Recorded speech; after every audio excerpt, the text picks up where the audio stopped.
A lot of people talking about the weekend and the No Kings protest.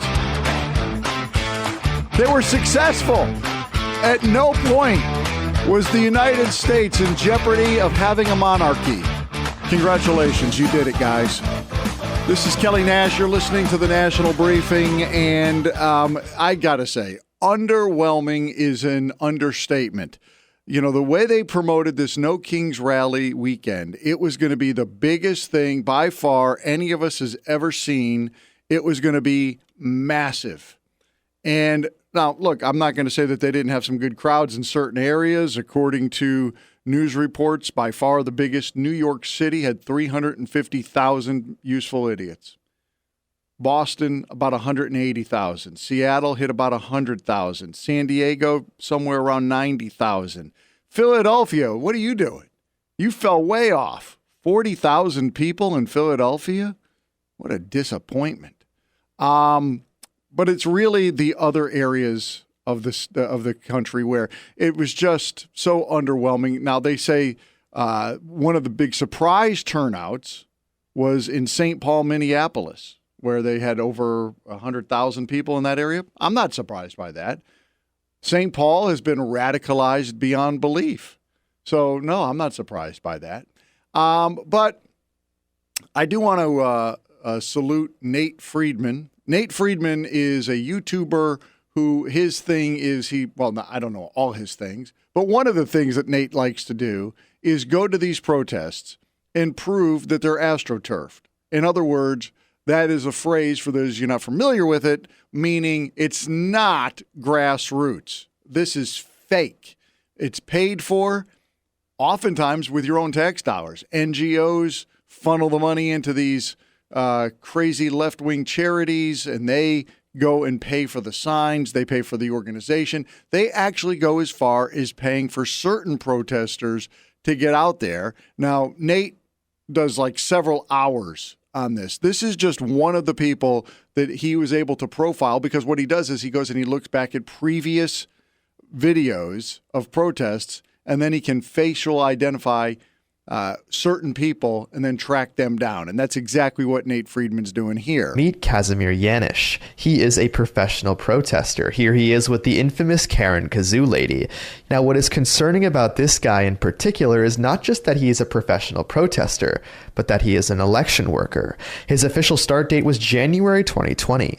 According to his LinkedIn, he is a director of architecture and engineering at New York City. And according to governorsalaries.com, he's receiving an annual wage of $121,000. I think that's important for you to know, because when you hear the phrase paid protester, I think, well, at least for me, my mind goes to retired person, because they all seem to be over the age of 70. This guy probably, I'm guessing, is in his 60s, but also somebody who needs the money. I'm sure that this individual actually believes the cause. He's deeply embedded in the cause of socialism, communism. That's his particular bend. He would like to see a communist country. The fact that he can get paid for his time and help organize this just enhances the ability. So he is somebody who makes over $100,000 a year. Again, he's working for the for the city government. But on top of it, this guy is an election worker. How is it possible that somebody this blatantly partisan, we'll say, someone who is engaging in political activity, and I would say that on either side of the aisle, if you're walking around, at the MAGA rallies with your, I support the Second Amendment, I'm with you on this, by the way. I am with you. I believe all of this stuff. But you shouldn't be the guy working at the polls, trying to make sure that it's an unbiased event. That's my thoughts. Maybe you disagree. You can let me know on social media. I'm at Kelly Nash Radio. Pretty much all formats. All right, now let's get to South Carolina, because this is where the disappointment really kicks in. I'm sitting here in Columbia, South Carolina, one of the liberal strongholds in the mostly red state. And WLTX with their report on the No Kings rally, I'm going to say it's a little enhanced. Crowds poured out beyond the State House grounds down Gervais Street on Saturday as part of a nationwide protest put on by the 50-51 coalition. No Kings is a nod to President Donald Trump. Organizers say his administration is becoming more authoritarian. Most recently, protesters point to the immigration crackdown happening across the country and the war in Iran. We're not a country of kings, we're a country of voters and democracy and representatives and senators and judicial courts and that sort of thing. Yes, and that sort of thing. And that's a useful idiot Meemaw right there. She doesn't know really what she's talking about. She just knows that, look, I want the best for everybody, and I don't think we're getting the best for everybody. How can I be a part of it? Oh, I can go hold a sign in front of the State House and let my voice be heard. Okay, well, your voice had literally, when they say hundreds, that's kind of being generous. When they say they poured out over the State House grounds onto Gervais Street, that might have been the 30 or so that were going to lunch. There is not an overwhelming crowd by any stretch of the imagination, as highlighted by when they focused on one single guy playing the bongos and no crowd around him, no noise, no anything. Now, that was not the case down in Charleston. Charleston is the stronghold of the liberals in the Low Country. But again, Charleston particularly is for the well-to-do Meemaws. This is the 65 and up crowd a lot of them are from New Jersey and Pennsylvania, and they've come from, New England, and they retired to Charleston, or they were just born and raised in the Low Country by a well-to-do liberal family. And there's a lot of them down there. However, there has been some criticism of the No Kings rallies. Not a lot of diversity here.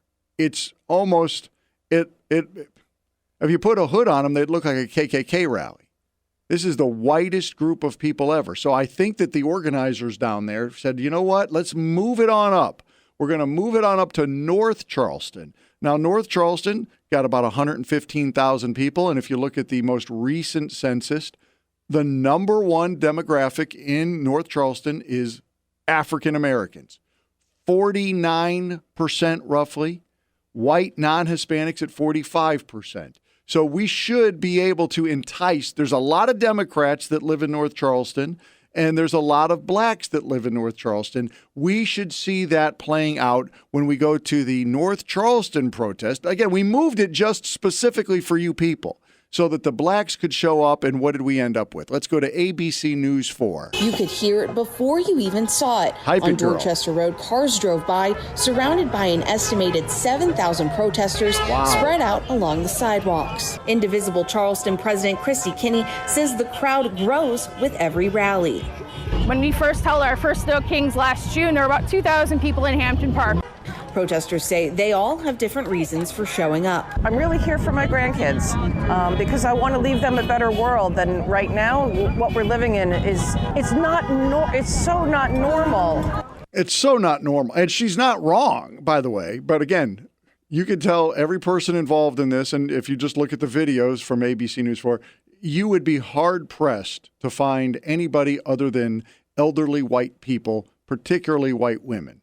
That is the number one demographic by far that attends all No Kings rallies, even if you put them in a predominantly, again, 49.5%, according to the most recent census, are African Americans. Only 45% are white.